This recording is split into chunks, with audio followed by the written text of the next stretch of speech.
Everybody knows what I thought about it. I've been saying it since November of 2019. I wrote an article about it, that Tom Thibodeau will be the next New York Knicks head coach.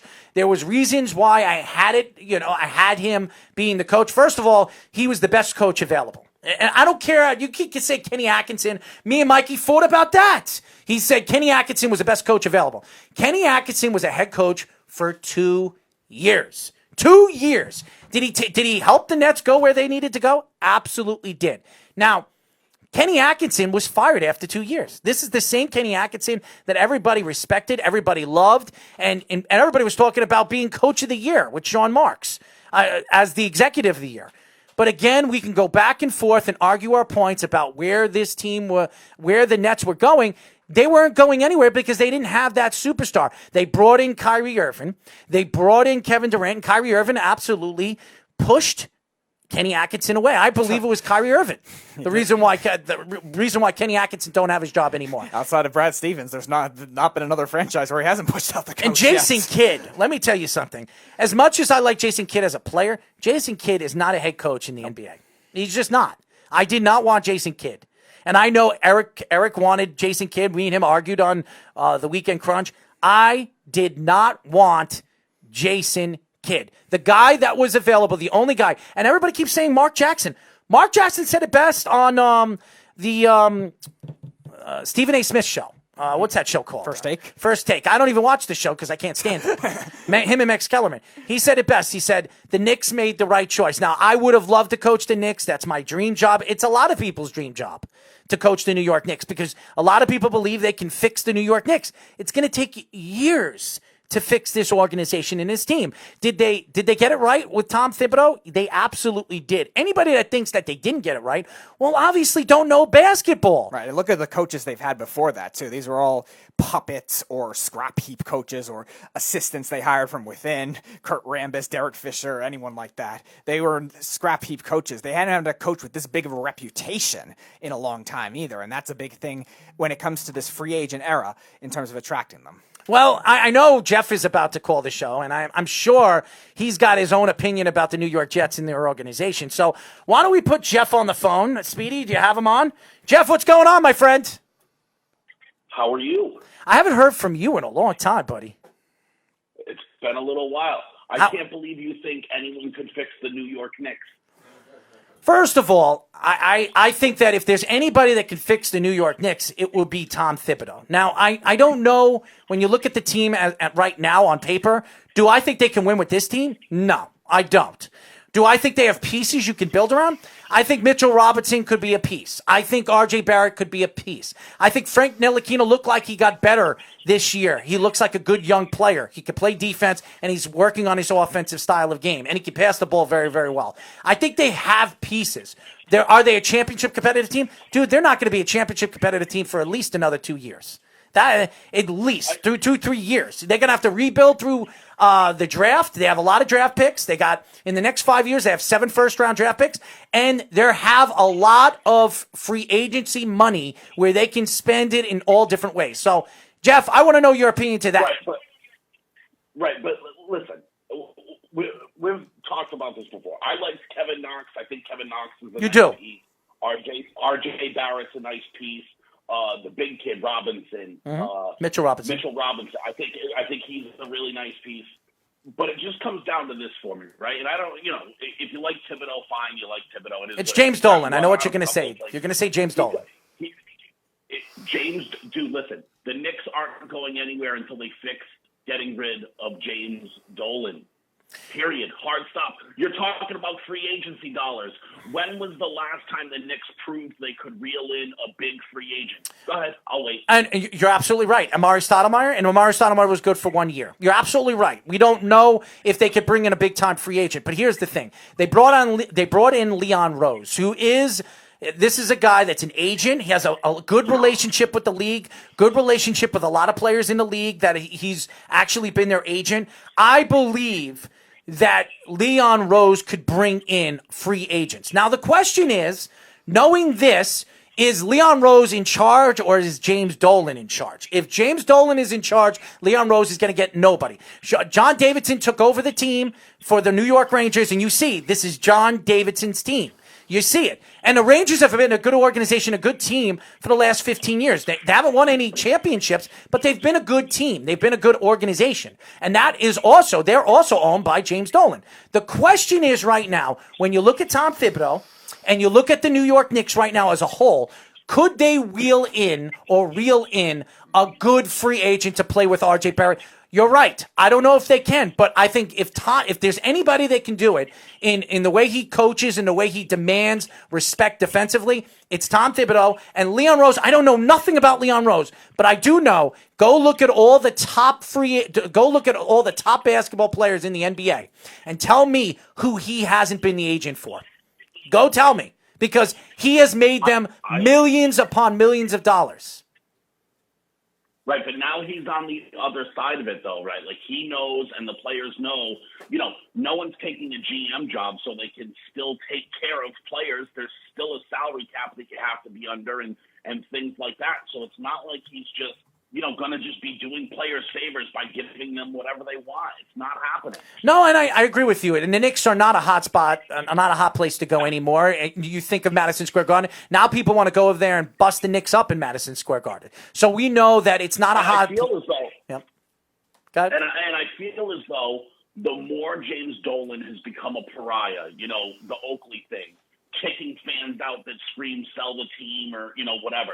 The more he's become a pariah, the more he's tried to insert himself as like the authoritarian in that organization. And I feel as though he's trying to prove that he can do it. And that's a bad recipe for success.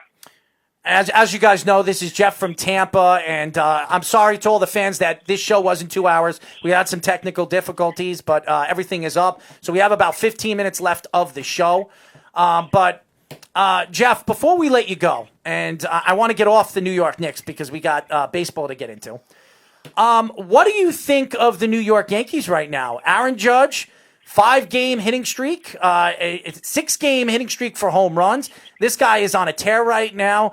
I don't know if baseball is going to be around for the next 2 or 3 weeks if this COVID-19 starts to spread even worse than it has with the St. Louis Cardinals and the Miami Marlins. So what do you think about the Yankees and the way they're playing right now? And Aaron Judge has been on a tear. So is Giancarlo Stanton, by the way. Yeah, listen, the Yankees can hit. That's not their problem. They can hit. But, like anything else, I don't really think the Yankees have faced any quality pitchers. Listen, the Red Sox pitching staff is just a bunch of AAA guys. I would seriously hope they can hit AAA guys, right? The Red Sox pitching staff stink.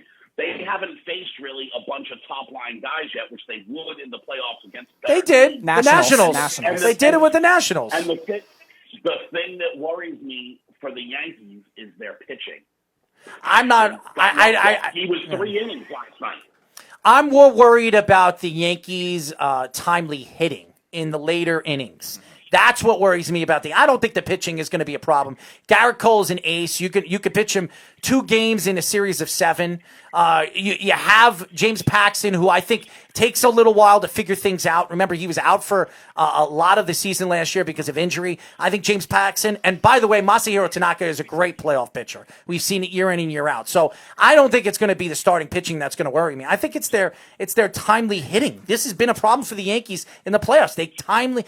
And when it comes to timely hitting, the Yankees cannot hit in the clutch. They've had this problem for the last 6 years in the playoffs. And that's a huge problem for the Yankees moving forward. Jeff, the other thing you got to look at, too, go ahead. Oh, I'm sorry. I was going to say, I do give the Yankees a lot of credit, right? Because, certainly they look like one of the best teams in the AL East, and that's very surprising to me, considering they're probably doing it this year without any cheating. Mm-hmm. Jeff, the other excelling right now is a major bonus for them, right? Well, I think right now with the Yankees are just trying to win games and get into that 16-game playoff team round robin and do, and I'll play all the bad teams. And what I don't understand with Rob Manfred, by the way, the worst. I couldn't believe to say this. I wouldn't ever say this. Rob Manfred is the worst commissioner in professional sports, even worse than Roger Goodell.